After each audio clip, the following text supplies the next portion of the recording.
சிஎஸ்எஸ்ல நாம நெக்ஸ்ட் பார்க்க இருக்கிறது text colour, text alignment, text decoration. இது மூணையும் நாம் இன்னைக்கு இந்த வீடியோவில் கற்றுக்கலாம். நான் ஆல்ரெடி இங்கே கொடுத்துருந்தேன், இது எல்லாமே நான் ரிமூவ் பண்ணிடுறேன்.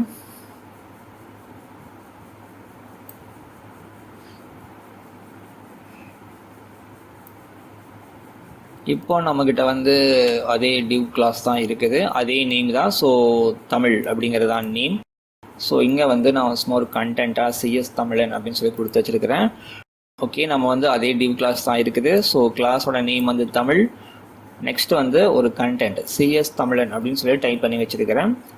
இதுக்கு நம்ம என்ன பண்ண போகிறோம் அப்படின்னா ஃபஸ்ட்டு டெக்ஸ்ட் கலர் பார்த்துடலாம்.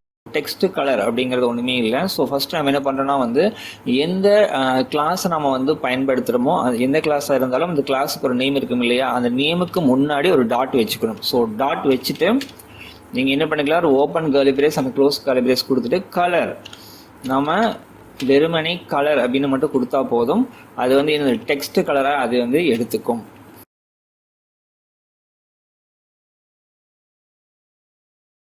ஸோ நம்ம அதை ஆல்ரெடி பார்த்துருக்கோம். ஸோ டெக்ஸ்ட் கலருங்கிறது நம்ம ஆல்ரெடி பார்த்தது தான்.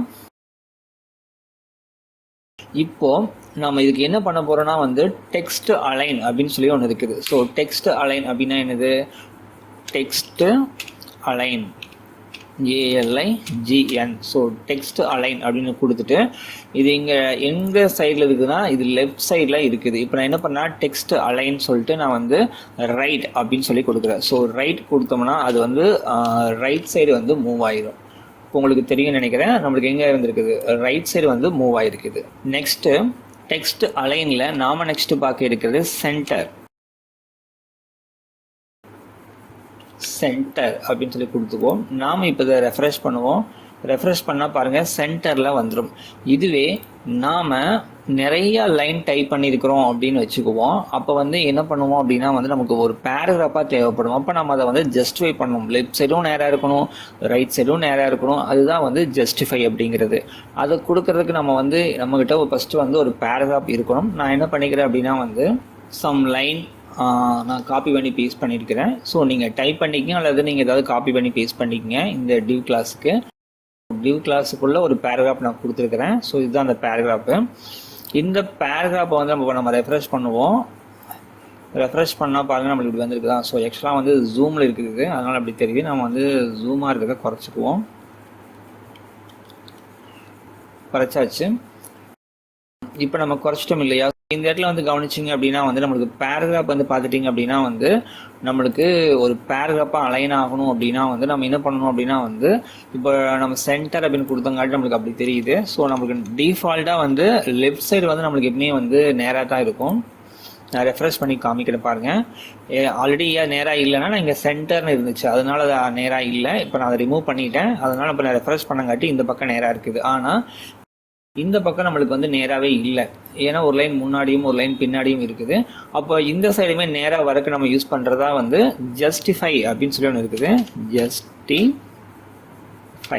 ஸோ ஜஸ்டிஃபை அப்படின்னு நீங்கள் கொடுத்துட்டு ரெஃப்ரெஷ் பண்ணி பாருங்கள். கொடுத்தீங்கன்னா நம்மளுக்கு இந்த சைடுமே நேராக வந்துடும். இப்போது நம்மளுக்கு இதுக்கு என்னென்னா இந்த கார்னர் வரைக்கும் இருக்கு இல்லையா, எட்ஜுக்கு பக்கத்தாலே இருக்குது. அதனால நம்ம என்ன பண்ணலாம், இதுக்கு நம்ம மார்ஜின் அப்படின்ற மாதிரி கொடுத்துக்கலாம். ஸோ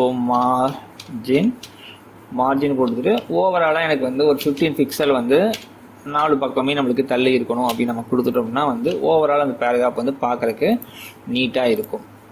ஓகே, உங்களுக்கு தெரியுங்க, இங்கேயும் ஸ்பேஸ் இருக்குது, இந்த சைடு ஸ்பேஸ் இருக்குது, மேலேயுமே இருக்குது.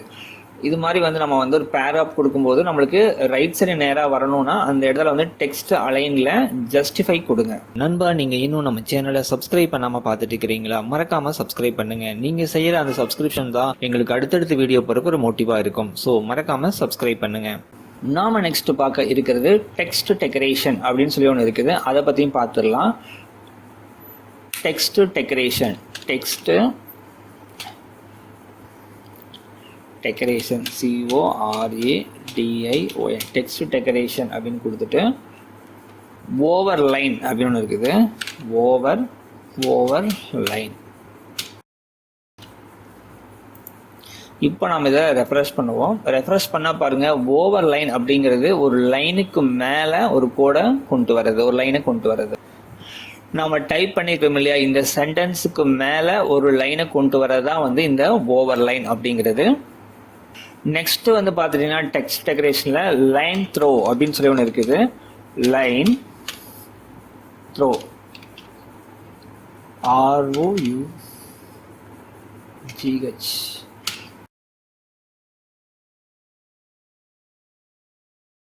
லைன் த்ரோ அப்படிங்கிறது நம்மளுக்கு இது மாதிரி வந்து ஆட் ஆயிருக்குது. நெக்ஸ்ட்டு அண்டர்லைன் அப்படின்னு சொல்லி ஒன்று இருக்குது, அதை பார்த்துடலாம். அண்டர்லைன்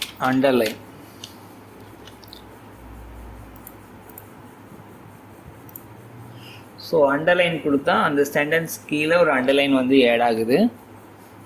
இப்போ இதில் லாஸ்ட்டாக வந்து டெக்ஸ்ட் டெக்கரேஷனில் நன் அப்படின்னு சொல்லி ஒன்று இருக்குது. ஸோ நம்ம அதை பற்றியும் பார்த்துடலாம்.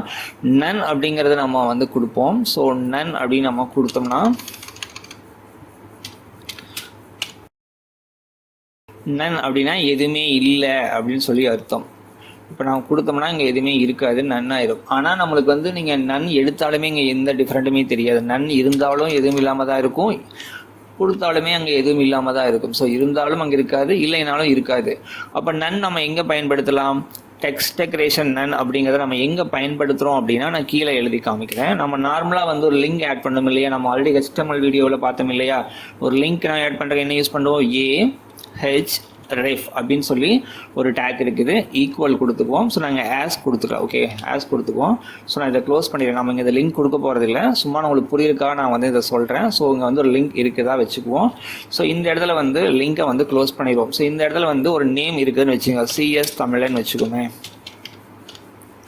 இங்கே ஒரு நேம் இருக்குது அப்படின்னா, ஸோ இதுதான் இந்த லிங்கோட நேம். இப்போ நம்ம இதை ரெஃப்ரெஷ் பண்ணால் நம்மளுக்கு இது மாதிரி வந்திருக்கும். உங்களுக்கு வந்து லிங்க் வந்திருக்கும். நம்ம வந்து இந்த இடத்துல நம்ம வந்து ஆஸை எடுத்துகிட்டு நம்ம லிங்க் கொடுத்துட்டோம்னா, நம்ம இதை கிளிக் பண்ணுறப்போ அந்த லிங்க்குக்கு இது மூவ் ஆகும். இதுதான் நம்ம வந்து ஆல்ரெடி HTML வீடியோவில் பார்த்துருந்தோம். இப்போது இந்த இடத்துல தான் வந்து நம்ம என்ன பார்க்க போகிறோம் அப்படின்னா, வந்து இந்த டெக்ஸ்ட் டெக்கரேஷனை நன் பண்ண போகிறோம். ஏன்? இங்கே டிஃபால்ட்டாகவே அண்டர்லைன் இருக்குது. நம்ம அங்கே வந்து லிங்க் கொடுத்தோம்னாவே அங்கே என்ன ஆகும்? அண்டர்லைனுங்கிறது வந்துடும். அப்போ அண்டர்லைன் இருக்கும்போது நம்ம என்ன பண்ணணும் அப்படின்னா, வந்து அதை ரிமூவ் பண்ணணும். நம்ம ரிமூவ் பண்ணுறதுக்கு என்ன யூஸ் பண்ணுறோம்? டெக்ஸ்ட் டெக்கரேஷன் நன் அப்படின்னு சொல்லி நம்ம வந்து கொடுக்க போகிறோம். ஸோ இப்போ இங்கே என்ன எடுத்துக்கிறோம்? ஒரு ஆங்கர் டேக் எடுத்துக்கிறோம். அதனால் நமக்கு என்ன எடுத்துக்கலாம்? மேலே போகிறோம், இந்த இடத்துல ஏ அப்படிங்கிறத எடுத்துக்குவோம். ஸோ ஒரு ஓப்பன் கேலிபிரேஸ், ஒரு க்ளோஸ் கேலிபிரேஸ் கொடுத்து டெக்ஸ்ட்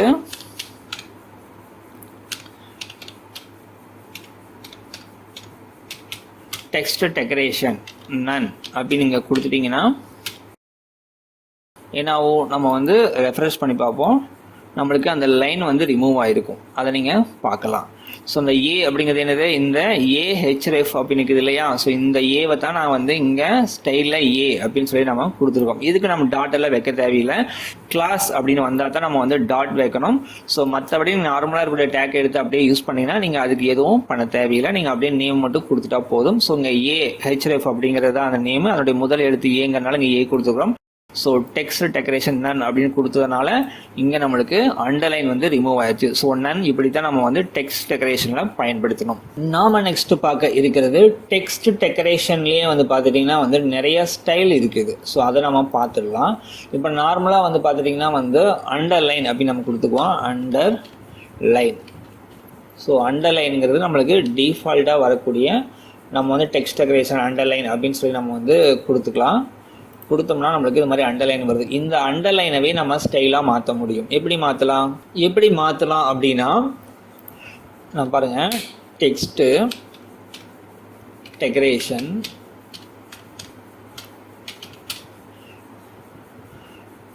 ஸ்டைல்,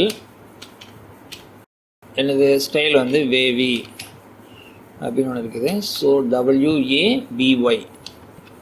இப்போ நம்ம இதை ரெஃப்ரெஷ் பண்ணிக்குவோம். ரெஃப்ரெஷ் பண்ணால் பாருங்கள், உங்களுக்கு வளைவாக அந்த அண்டர்லைன் வந்து மாறி இருக்கிறத நீங்கள் பார்க்கலாம். டபுள் அப்படின்னு சொல்லி ஒரு ஸ்டைல் இருக்குது, அதை நம்ம கொடுப்போம். DOUBLE, double. இப்போ நாம் இதை ரெஃப்ரெஷ் பண்ணுவோம். உங்களுக்கு பாருங்கள், எல்லாமே வந்து டபுள் லைனாக வந்து அண்டர்லைன் வந்துருக்குது. அடுத்து டெக்ஸ்ட் டெக்கரேஷன் லைனில் அண்டர்லைன் அப்புறமா வந்து ஓவர் லைன் இப்படி கூட நம்ம கொடுத்துக்கலாம்.